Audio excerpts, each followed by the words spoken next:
Sesi presentasinya sudah selesai. Sekarang kita akan masuk ke sesi tanya jawab. Silakan teman-teman, mungkin ada yang mau ditanyakan atau ada yang mau diklarifikasi dari apa yang sudah aku sampaikan tadi.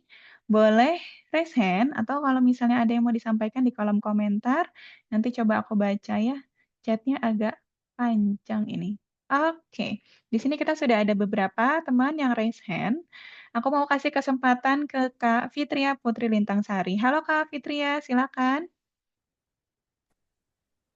Halo Kak, selamat malam. Ah, Sari. Halo, Ya. Halo Kak Fitria, suaraku kedengaran nggak ya? kedengaran Kak aman Kak? Halo? Halo? Iya, suaranya udah kedengaran Kak. Sorry, kayak tadi Oke. headset aku agak error. Silakan Kak Oke. Fitria, ada yang Oke. mau ditanyakan? Iya, selamat malam Kak. Izin Malam. tanya, sesi sharing-sharingnya benar-benar berisi banget Kak. Sebenarnya aku juga belum ada niat untuk PhD. Maksudnya aku kan masih baru Kak, baru tamat dari S1, tapi memang punya masih anak bawang banget Kak, tapi pengen nih punya pengetahuan PhD itu gimana sih? Kira-kira prospeknya apa gitu kan. Jadi aku ikut seminar ini. Eh, aku penasaran nih Kak, karena aku kan mau lanjut master juga tapi by research. Mhm, Eh, itu kan berarti sama sistemnya ris apa mau harus bisa approach supervisor gitu kan Kak. mhm, Supervisor dulu mhm, dan baru bisa apply beasiswa dan lain-lain. Nah, tadi kakak pernah membicarakan tentang research proposal. Kalau mhm. misalnya research proposal itu bisa caranya dua, ada yang bisa kita cari sendiri atau memang sudah ada dari websitenya yang sudah diiklankan. Mhm. Kalau misalnya sudah ada di websitenya diiklankan, berarti kita kirim bentuk research proposal yang kita taruh di email ketika sudah diberi notifikasi sama pihak supervisor itu yang gimana ya Kak ya? Oke. Kita buatkah disesuaikan dengan projectnya atau kita buat versi kita sendiri atau bagaimana Kak gitu. Kalau misalnya kita punya ide sendiri kan pasti kita buat sendiri nih Kak. Nah, Mhm, kalau mhm. misalnya itu menyocokkan dengan topik yang sudah ada itu kira-kira bentuknya sama Kak atau berbeda ya Kak gitu. Oke, sip. Makasih Fitria Oke. untuk Makasih pertanyaannya. juga Kak. Ya, jadi visioner sekali ya. Sudah apa namanya sudah merancang-rancang dari sekarang meskipun masih masih apa namanya masih mau master dulu. Tapi nggak apa-apa, bagus juga itu. Tadi pertanyaannya menarik. Kalau misalnya kita punya topik kan kita bikin proposal penelitian. Kalau penelitiannya orang, kita bikin proposal nggak? Nggak. Jadi kita nggak perlu bikin, teman-teman. Tapi nanti kalau misalnya kita udah daftar kan biasanya mereka daftar tuh minta CV sama ini kalau nggak salah apa namanya contoh artikel gitu ya yang pernah kita tulis kalau misalnya ada publikasi atau apa gitu itu bisa kita lampirkan juga. Terus nanti mereka akan menjadwalkan interview. Nah di interviewnya biasanya mereka minta kita siapin slide. Jadi kayak misalnya teman aku ada yang dia penelitiannya tentang gen gitu. Si proyek yang mau dia apply juga tentang genetika. Jadi dia kasih tahu kayak apa saja tools-tools yang dia sudah pernah pakai, waktu itu dia analisis datanya gimana, dia di laboratorium gimana, itu dia ceritakan pada saat interview. Jadi memang nggak bikin proposal penelitian lagi gitu ya, Fitria ya. Nah, kalau misalnya nanti apa yang dilihat sama mereka, ya mereka akan tanyanya tentang itu tadi, kayak penelitian-penelitian kita yang sebelumnya. Kalau misalnya nih nggak punya publikasi sama sekali, misalnya dulu waktu skripsinya hanya dipublish di repositori gitu ya. Tapi kan setidaknya pernah melakukan penelitian gitu kan. Jadi itu yang nanti bisa diceritakan ke calon supervisornya gitu. Sama satu lagi biasanya aku sarankan adalah coba baca penelitian supervisornya ini di bidang tersebut. Jadi kamu bisa punya ide gitu kayak apa sih sebenarnya ekspektasi dari supervisor ini ketika aku join research grupnya. Oh, jadi nggak datang dengan tangan kosong karena kan kita nggak mau silat ya. Kalau tangannya kosong tadi kira kita mau silat gitu. Jadi kira-kira seperti itu Fitria. Oke Kak, terima kasih banyak Kak. Sip, Jelas Kak. sama-sama. Nah, itu juga yang tadi Fitria tanya ya, kalau misalnya yang diiklankan untuk proyek penelitian itu nggak cuma buat S3 ya, teman-teman. Kalau teman-teman mau S2 by research, itu juga biasanya mereka iklankan. Jadi nanti mereka akan kasih tahu. yang dicarinya yang untuk PhD level atau master student itu juga diterima, tergantung si supervisornya. Tuh. Oke, aku coba mau jawab pertanyaannya Kak Risa yang di kolom komentar ya. Ini pertanyaannya menarik nih. Proposal penelitian untuk S3 bisa berubah-ubah ya Kak? Bisa, tapi nggak 3 kali. Berubah-ubah-ubah, nggak. Berubah-ubah aja. Penelitiannya bisa berubah karena ketika kita datang, itu kan kita diinterview cuma sebentar ya. Nggak sempat tuh waktu untuk si supervisornya melihat dan memastikan tulisan kita baik dan benar gitu. Karena kalau misalnya mereka melakukan itu semua, apa namanya, mereka baru bisa lihat nih bolong-bolongnya penelitian kita ada di mana, apakah visible atau enggak. Kadang ketika kita udah diterima, baru mereka bilang, kayaknya uangnya nggak cukup deh kalau misalnya kamu penelitiannya ini terlalu mahal regennya gitu.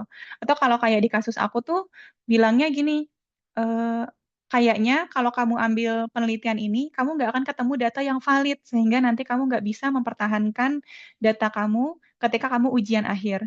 Takut kan? Masa udah sampai ke akhir baru kayak dibantah gitu. Ini datanya tidak standar setting gitu. Jadi ya perlu diikuti saja. Karena kalau misalnya teman-teman apa istilahnya tuh mendapatkan supervisor yang baik dan cocok dan mau membimbing dan kita mau dibimbing sama supervisor, insya Allah separuh PhD udah selesai. Gitu ya teman-teman. Jadi semoga teman-teman tetap bisa istiqomah dan mengikuti aja apa yang kata supervisornya. Oke, kita lanjutkan. Silakan Kak Lulu Syifa Pratama. Ya, terima kasih Kak atas waktunya. Selamat Ya, malam semuanya. Mohon maaf Kak ah, belum bisa buka kamera. ya, Ya karena sedang hujan takut sinyalnya. oke, silakan turun. Kak. Jadi pertanyaan saya, eh, kalau di kuliah di luar negeri itu kan salah satu hal yang menjadi kita bisa survive itu kan bahasa ya Kak ya. Ya, mm, Kebetulan saya itu S1 dan S2 itu di Indonesia gitu. Jadi saya eh, isu saya saat ini adalah kendala bahasa ini. Jadi mm. kalau dari kakak Dini sendiri itu mempersiapkan bahasa mungkin pada saat S1 dulu mau S2 di luar negeri itu berapa lama dan seberapa dalam sih supaya itu tuh kita bisa survive sampai lulus kayak gitu Kak. Oke, Itu sih Kak mungkin minta masukan dari Kak Dini. Ya, terima kasih Kak. oke, makasih Kak Lulu buat pertanyaannya. Hmm, kalau aku persiapan bahasa itu lama, lama banget. Tapi tidak dalam artian belajar IELTS terus-menerus, teman-teman. Buat mungkin yang udah kenal aku atau mungkin pernah lihat konten aku di Instagram ya, aku mulai belajar academic English itu dari 2010 ketika masuk kuliah di FKG dan di situ dosen-dosennya ngajar pakai slide yang bahasa Inggris, terus textbook-textbook itu semua bahasa Inggris, tidak ada diktat bahasa Indonesianya. Jadi aku mikir, wah kalau aku nggak belajar bahasa Inggris ini, aku nggak akan ngerti ini dosen aku ngomong apa, aku baca bukunya gimana, baca jurnalnya gimana. Nah, tapi alhamdulillahnya pada saat itu aku belajar bahasa Inggrisnya senang-senang gitu. Teman-teman aku tuh mau aku ajak ngobrol pakai bahasa Inggris, meskipun bahasa Inggrisnya masih belepotan, mau sama-sama belajar, baca textbook gitu. Terus aku juga aktif ikut penelitian dosen gitu ya. Jadi, alhamdulillahnya ketika sudah waktunya aku mempersiapkan diri untuk kuliah ke luar negeri, aku nggak kesulitan. Tapi kan kondisi itu belum tentu bisa dilakukan sama semua orang ya Kak. Kalau misalnya dari sekarang baru belajar bahasa Inggris 10 tahun lagi gitu, wah keburu keriput ini mau sekolah PhD gitu kan. Jadi mungkin kalau dari saran aku sih, mulai dari sekarang aja nggak apa-apa. Jangan terlalu membebani diri dengan target yang tinggi gitu ya. Kalau misalnya di syarat beasiswanya IELTS-nya 7, ya udah nggak apa-apa penuhi syaratnya aja. Nanti juga sampai di sini mereka menyediakan kelas-kelas academic English kok. Aku sampai sini, aku tuh kondisinya ya, aku udah belajar bahasa Inggris berarti 15 tahun. IELTS aku 7,5 sampai 8. Aku punya S1 di bidang English literatur, teman-teman. Aku punya S1 sastra Inggris, ya, bukan mau sombong. Tapi nyampe ke sini, Aku ambil semua kelas academic writing. Ada kelas cara proofreading aku ikut, kelas literatur review aku ikut, kelas kayak menggunakan phrase bank aku ikut. Pokoknya semua kelas writing English aku ikut karena saking aku takutnya. Karena waktu aku kuliah S2 di sini, aku dikomentarin tulisan aku jelek, tidak kritis, terlalu bias, tidak ada critical thinkingnya dan lain sebagainya. Padahal aku ngerasa bahasa Inggris aku udah bagus kok gitu. Jadi tidak perlu khawatir ya, teman-teman. Nanti kalau misalnya teman-teman kuliahnya di luar Indonesia, terutama di negara-negara Eropa, universitas-universitas itu akan memberikan kita dukungan untuk kita mencapai potensi terbaik kita. Yang penting penuhi standar minimumnya aja, teman-teman. Nyampe ke pintunya aja dulu. Apa yang kita lakukan setelah kita melewati pintu itu kan bisa banyak ya, bisa kursus, bisa belajar, bisa latihan, bisa menghafal, bisa pakai Duolingo dan lain sebagainya. Jadi Kak dulu menurut aku nggak perlu khawatir, siapkan sampai capai standar minimumnya, habis itu udah datang ke sini, ketemu bule-bule belanja di pasar, insya Allah bagus bahasa Inggrisnya Kak. Bismillah ya. Semangat ya Kak Lulu Oke, dilatih. terima kasih, Kak. Sip, sama-sama. Oke, selanjutnya aku coba cek dulu ya yang di kolom komentar ini. Ada apa? Em, ding, ding, ding, ding. Apa? Oh, ini ada pertanyaan dari Kak Andi. Andi Azari Putra. Kalau di universitasnya bilang, most PhD students will follow our MSc by research course in their first year, our 1+3 mode of study. Nah, LPDP membolehkan nggak ya skema seperti itu? Kalau untuk ini, aku kurang tahu, Kak. Kalau misalnya dia tulisannya eh, apa namanya masih bagian. Jadi kayak kalau judul course-nya adalah PhD gitu ya, PhD di bidangnya kakak, harusnya bisa. Meskipun nanti jadinya 4 tahun, karena teman-teman aku di sini pun ada yang PhD-nya 3 tahun, ada yang 4 tahun. Kalau aku sendiri 3 tahun. Tapi kalau misalnya di situ tulisannya integrated PhD, mungkin ada sedikit eh, perbedaan pemahaman dengan orang LPDP. Untuk memastikannya, Kak Andi bisa tanya programnya ke tiket bantuan ya Kak, untuk memastikan hal ini, supaya bisa dijawab sama orang yang lebih kompeten. Oke, terus habis itu kita akan ke Kak Fani. Halo Kak Fani, silakan di unmute Kak.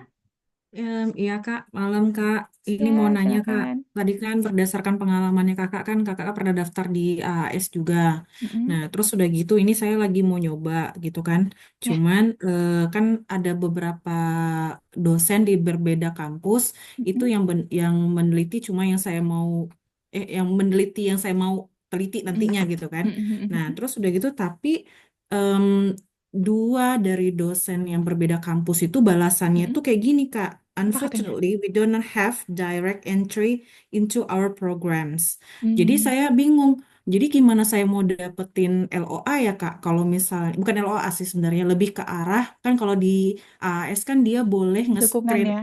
Mm-mm. nge-screen yang kalau misalnya kita tuh udah kontak gitu kan, Kak. Ya. Tapi dia Mm-mm. bahasanya kayak gitu, dua-duanya dosennya. Jadi saya bingung. Itu gimana tuh, Kak? Minta Kalimat tolong. lengkapnya gimana ya Kak Fani? We don't provide direct entry.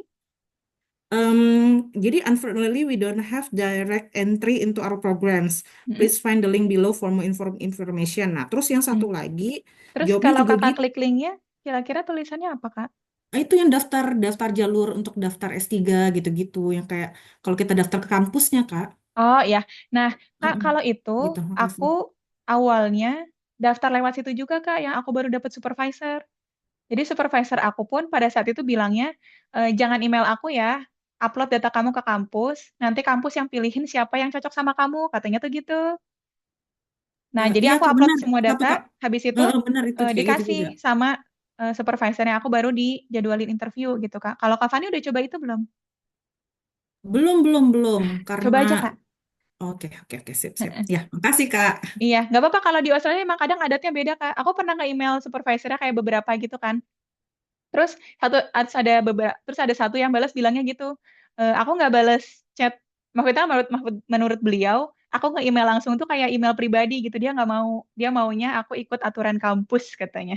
Ya udah, jadi aku kirim ke kampus. Seminggu kemudian di-assign supervisor yang aku mau. Habis itu supervisor yang aku mau bilang lagi kayak gini, sebenarnya mahasiswa bimbingan aku udah penuh, kamu sama teman aku aja. Aku merasa seperti bola bekel dibanting ke sana kemari, tapi nggak apa-apa namanya juga hidup ya kan, tidak boleh protes. Jadi nggak apa-apa Kak Fani, kerjain aja. Kalau misalnya dia emang bilang kayak gitu, apply, ikutin aja sambil banyak-banyak berdoa, ya Allah yang maha membolak-balikan hati, gitu kan. Semangat ya Kak Fani ya, semoga lancar. Oke, sip. Kita lanjutkan dulu ya. Oke, ini ada pertanyaan dari Kak Fauzia. Kalau kuliah dengan bawa keluarga gimana? Aduh, pertanyaannya ini aku agak perih menjawabnya. Karena aku belum berkeluarga. Kalau misalnya teman-teman gimana? Ada teman aku di sini yang bapak ibunya PhD gitu ya, anak-anaknya juga dibawa. Ada yang tidak bawa keluarga. Ada yang bawa keluarga, tapi dia jadi sendiri di sini, suaminya di Indonesia, terus anak-anaknya dibawa ke sini. Jadi ada bermacam-macam. Di Inggris sekolah anak-anak gratis sampai SMA ya, Kak. Jadi kalau kakak mau bawa anak ke sini, nggak apa-apa. Mau menambah anak di sini pun tidak apa-apa. Tidak masalah, no judgment. Yang perlu dipersiapkan, aku kurang paham karena aku belum punya pengalaman di situ. Tapi kalau misalnya kakak punya negara tujuan atau misalnya punya kota tujuan, kakak bisa hubungi akun PPI di kota tersebut. Kemudian kakak bisa tanya apakah ada kontak PhD student yang membawa keluarga yang bisa saya ajak diskusi karena saya mau bawa anak. Gitu ya Kak Fauzia ya. Supaya jawabannya lebih jelas karena mohon maaf aku sendiri kurang kompeten di bagian ini ya.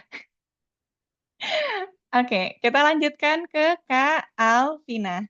Ya, Kak Alvina, silakan. Mungkin ada yang mau ditanyakan? Ada. Oh ya, silakan, silakan. Mbak Dini mungkin nih pertanyaannya ada agak banyak. Ada dua aja sih Mbak. Oke, oke. Ini lebih ke curhat ya.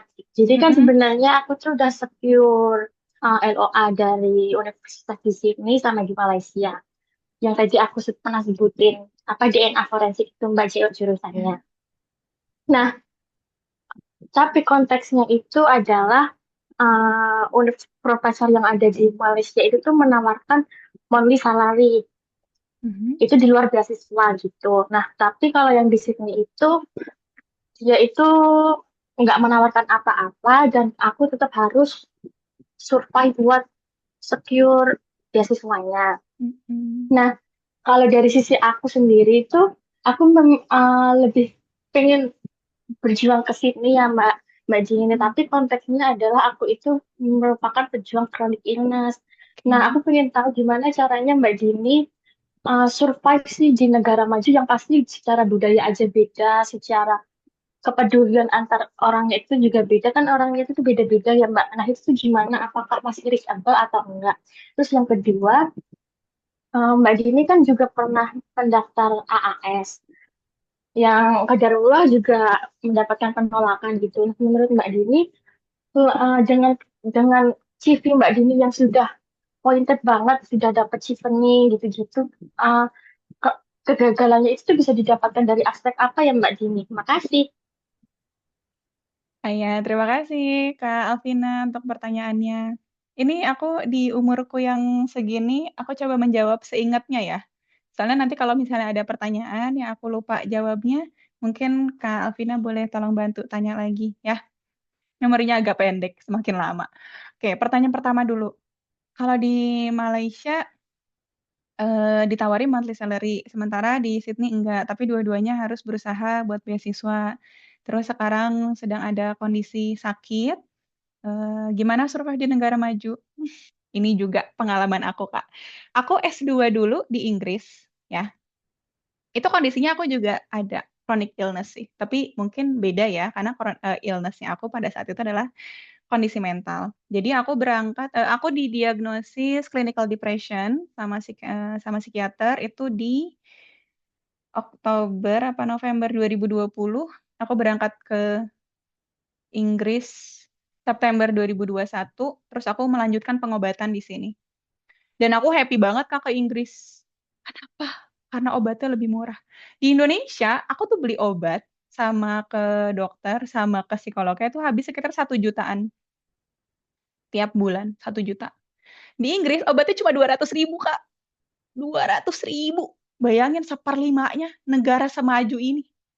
Terus itu apa namanya ngambil obatnya tuh langsung dari apotek gitu. Nggak yang kalau aku tuh nunggu dulu clearance dari dokternya, ke rumah sakitnya, ke farmasinya.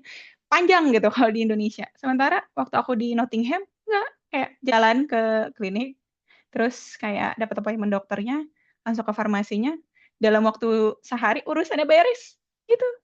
Jadi sangat-sangat mudah. Terus, selain itu Kak, kalau di negara maju ya, kalau menurut aku sih, mungkin definisi negara maju bisa bervariasi, tapi pengalaman aku, negara maju itu lebih maju pikirannya dalam menghadapi orang-orang yang punya chronic illness. Kayak aku di Manchester aja ya, untuk teman-teman yang memiliki kebutuhan untuk menggunakan kursi roda atau alat bantu jalan, itu tangganya tuh udah rem. Ada lift di setiap gedung tuh ada lift, Kak. Nggak perlu didorong gitu ya, kayak bisa jalan sendiri pakai liftnya. Terus kalau misalnya kita ada kondisi-kondisi yang mengharuskan kita untuk istirahat atau apa, profesor-profesor itu sangat welcome untuk memfasilitasi kita itu. Kita dikasih kelonggaran untuk mengerjakan tugas lebih lambat gitu, atau misalnya kita dikasih akses gratis ke psikolog dan lain sebagainya. Jadi kalau pada saat itu kondisi aku sih, aku ngerasa aku tepat banget datang ke Inggris karena di Inggris aku beneran sehat dan sembuh. Dan kayak di sini tuh tamannya banyak, happy lah. Nah, terus kayak ada case satu lagi teman aku ya, beliau sakit waktu itu beliau didiagnosis kanker begitu tiba di Inggris. Apakah kemudian pulang ke Indonesia kemudian perawatan? Tidak, melanjutkan pengobatannya di Inggris ditanggung sama NHS. Jadi kalau misalnya menurut aku sih kalau emang Kakak pengennya ke Sydney, ke Australia, yang memang negaranya maju, mereka punya Anti-Discrimination Act, sepertinya lebih welcome untuk orang-orang yang membutuhkan perhatian khusus dalam menyelesaikan studinya, Kak, dibandingkan negara-negara lain. Tapi aku belum punya pengalaman di Malaysia ya, Kak. Aku kurang tahu Malaysia seperti apa. Cuma kalau emang Kakak pengen banget ke Sydney, ya kan, udah dapat profnya, LOE-nya udah dapat, ya nggak apa-apa, ke sana aja. Lagian juga kalau pakai beasiswa kan kita dibayarin asuransi ya, asuransi kesehatan di negaranya. Manfaatkan Kak. Asuransi kesehatan negara maju tuh. Ups. Gitu. Itu yang pertama. Mungkin teman-teman nanti bisa share juga kalau ada pandangan yang berbeda. Terus habis itu pertanyaan yang keduanya, dengan CV yang mungkin sudah bagus, kenapa gagal HAS? Ya itu juga pertanyaan aku ya Kak. Kira-kira kurangnya di mana? Kurang jodoh. Mungkin emang rezekinya bukan di AAS. Tapi setelah aku lihat aplikasinya sih kayaknya emang karena aku dari awal pengennya dental education, lebih cocok dengan supervisor yang ada di Manchester ini gitu. Dan aku sangat bersyukur aku dapat kesempatan, Allah kasih aku kesempatan untuk kuliah di Manchester. Karena dulu ketika aku kuliah di Nottingham, itu aku eh, minta ke dosen aku untuk kuliah di ruangan yang ada musolanya supaya aku nggak lari-lari sa'i gitu ya antara musola dengan ruang kelas hanya untuk mengejar sholat. Sementara di Manchester kan aku bisa sholat di gedung manapun itu ada musolanya. Happy banget.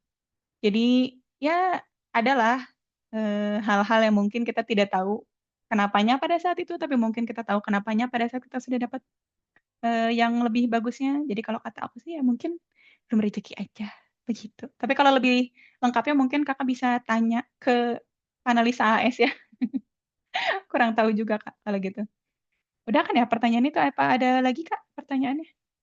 Sudah Mbak, thank you ya. Ya, sip, sama-sama. Semoga Kak Alvina sehat-sehat dan bisa mencapai mimpinya dengan optimal ya Mbak ya. Amin. Oke, kita lanjutkan. Pertanyaan berikutnya. Ini ada dari Kak Karisa Hartiningtyas. Silakan Kak Karisa. Halo, selamat malam Kak Dini. Halo. Kak, jadi gini Kak, aku tuh sebenarnya udah dapat LOE juga dari University of Auckland di New Zealand. Nah, terus supervisor aku tuh bilang dia nggak ada project kan Kak. Tadinya aku mau apply projectnya, riset projectnya dari beliau, tapi beliau bilang nggak ada project. Akhirnya beliau suruh aku untuk cari beasiswa sendiri. Nah, aku udah dari tahun lalu udah cari beasiswa bla bla bla, bla, tapi kedua emang belum dapat. Nah, tapi dalam waktu setahun belakang itu aku juga mencoba supervisor lain dari universitas-universitas lain, Kak. Nah, ada beberapa yang emang bales email aku dan ya, tapi semuanya hampir semuanya itu suruh cari pendanaan sendiri. Nah, kalau misalnya saya mau apply LPDP lagi kan, Kak. Nah, itu kan aku sebenarnya pengennya yang udah pakai LOE, jadi jalur yang LOE. Nah, menurut kakak tuh pemilihan supervisor yang baik itu seperti apa ya, Kak? Maksudnya gini, aku ada supervisor, beliau mau terima aku, terus aku udah pernah interview dengan beliau, aku merasa udah cocok juga dengan beliau, tapi em, topiknya itu ternyata agak kurang kurang familiar dengan aku. Artinya kalau aku S3 tuh harus belajar topik yang baru. Nah, tapi di satu sisi ada juga aku belum pernah tahu, belum pernah interview dengan beliau. Beliau mau terima aku, tapi aku tuh cocok banget topiknya dengan beliau. Nah, menurut pengalaman Kak Dini, kita lebih baik mengedepankan topiknya yang emang udah familiar dengan kita sebelumnya, atau mengedepankan yang kita udah cocok secara personality dengan supervisor. Gitu, Kak. Oke. Terima kasih Kak Karisa untuk pertanyaannya. Kayaknya tadi aku ada yang kelewat mau sampaikan ya, karena itu step yang tidak aku kerjakan. Tapi aku punya teman yang dia sebelum PhD itu, dia interview mantan student-student calon supervisornya. Jadi kalau kita buka Google Scholars, keluar nih satu penelitian gitu ya. Terus si penulis pertamanya tuh bukan calon supervisor kita. Berarti kan itu mahasiswa bimbingannya ya. Teman aku tuh akan menghubungi orang ini di LinkedIn, terus dia akan bilang, aku mau apply jadi studentnya profesor ini. Ada pengalaman nggak sama profesor ini tuh orangnya gimana? Atau kalau nggak, dia akan cari ada siapa aja di kelompok riset prof itu, terus dia akan tanya kepribadian profnya kayak gimana. Karena kalau misalnya kita kuliah PhD selama 3 atau 4 tahun, kan kayak wah ini udah mati ya, kayak Tuhan banget gitu. Tapi kayak kelancaran PhD kita tuh ya ditentukan sama supervisor kita gitu kan. Jadi kalau misalnya aku akan menyarankan carilah yang cocok. Tapi cara mencari kecocokannya itu Kak, jangan baru email sekali 2 kali langsung kayak oke gitu. Aku akan bersamamu selama 4 tahun. Jangan Kak, kalau masih punya waktu, masih ada kesempatan untuk bertanya-tanya ya, cari karakter witness gitu, itu lebih baik. Baru bisa bilang cocok. Ya meskipun kalau misalnya waktu sudah mepet dan kita sudah agak hopeless, tentu kita akan menerima siapapun yang menerima kita. Kalau kakak masih ada waktu, saran aku coba cari cara kayak gitu, Kak. Kalau misalnya dari topik ya, bisa jadi nanti berubah gitu. Kayak aku dulu kayak pengen banget kayak apapun yang terjadi, aku mau penelitian topik itu gitu. Setelah ke kampus, setelah diskusi, prof aku nanya, apa yang penting buat kamu? Lulus, kata aku. Lulus S3 tahun. Ya udah, ini saya kasih tahu, kalau misalnya kamu mau ngerjain ini, nggak akan bisa selesai 3 tahun. Hambatannya di sini. Kira-kira kamu bisa nggak mengatasi hambatannya? So aku mikir, ya nggak bisa lah. Ya udahlah, ganti gitu, Kak. Kalau pengalaman aku ya, Kak Karisa. Oh gitu ya. Kak, tapi sebelumnya tuh aku udah Mm, pernah coba Kak nge-reach out mm, yang PhD student dari supervisornya itu. mm, mm, mm, Udah ada dua aku email, tapi dua-duanya mm, tuh nggak bales Kak. mm. Gitu berarti Nge-reach-nya gimana di ya? Apakah LinkedIn udah coba belum, Kak? enggak sih Kak, aku Hmm. email aja nggak nge-reach out di Kadang LinkedIn. emailnya itu kan email kampus ya. Kalau udah lulus mah emailnya ganti, Kak. Oh gitu ya Kak ya. Berarti Iya. coba Mm-mm. reach out di LinkedIn ya Iya. Kak ya. Kalau teman aku sarannya di LinkedIn. Kalau misalnya memang mau Hmm. coba reach out ya, Kak. Biar lebih yakin lagi. Karena kan berarti Kak Karisa ada beberapa calon supervisor yang bisa dipilih gitu kan. Ini adalah privilege yang tidak semua orang punya. Jadi manfaatkan dengan sebaik-baiknya Kak Karisa. Oh Semoga iya. mendapatkan supervisor yang terbaik. Oh iya. Oh Kak, satu lagi boleh nggak? Ya, silakan. Jadi aku ada juga Kak ngubungin email dari Manchester. Mm-mm, Terus beliaunya tuh pertama support lah gitu.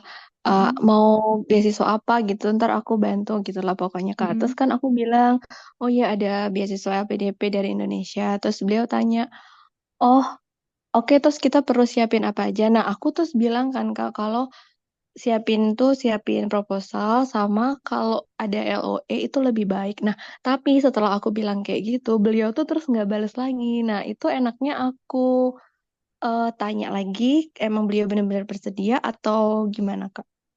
Kalau misalnya beliau udah bersedia, saran aku langsung apply formal aja ke kampus. Jadi kalau untuk apa?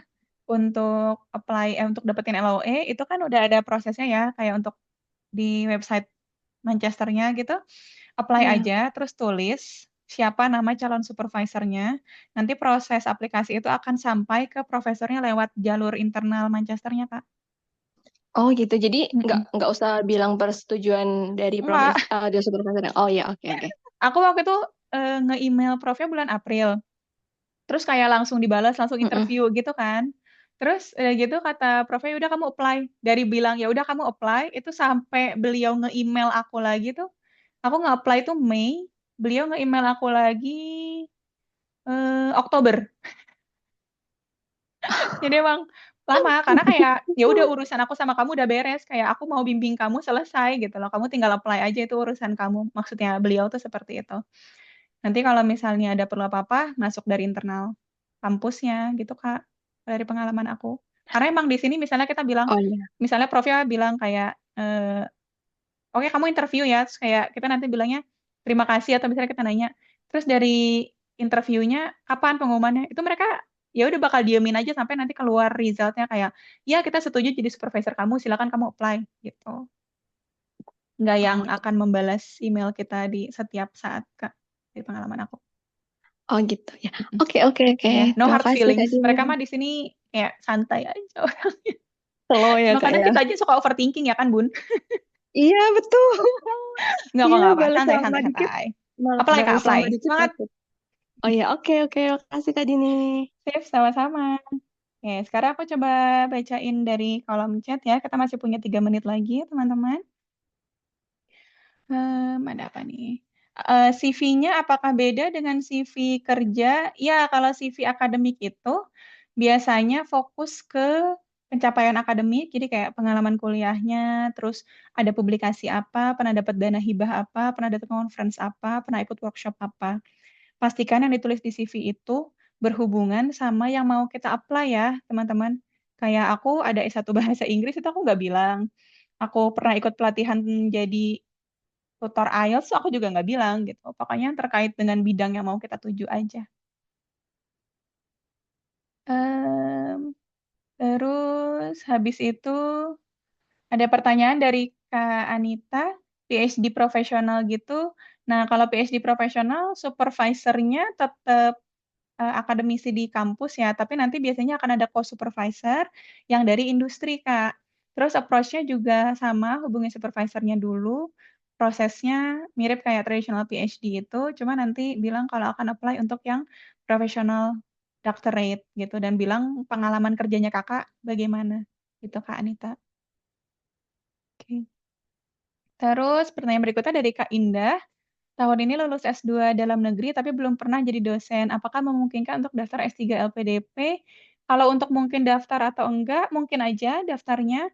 Kalau peluang diterimanya, aku kurang tahu ya, karena sampai saat ini belum ada data probabilitas tentang latar belakang dan hubungannya dengan diterima LPDP gitu.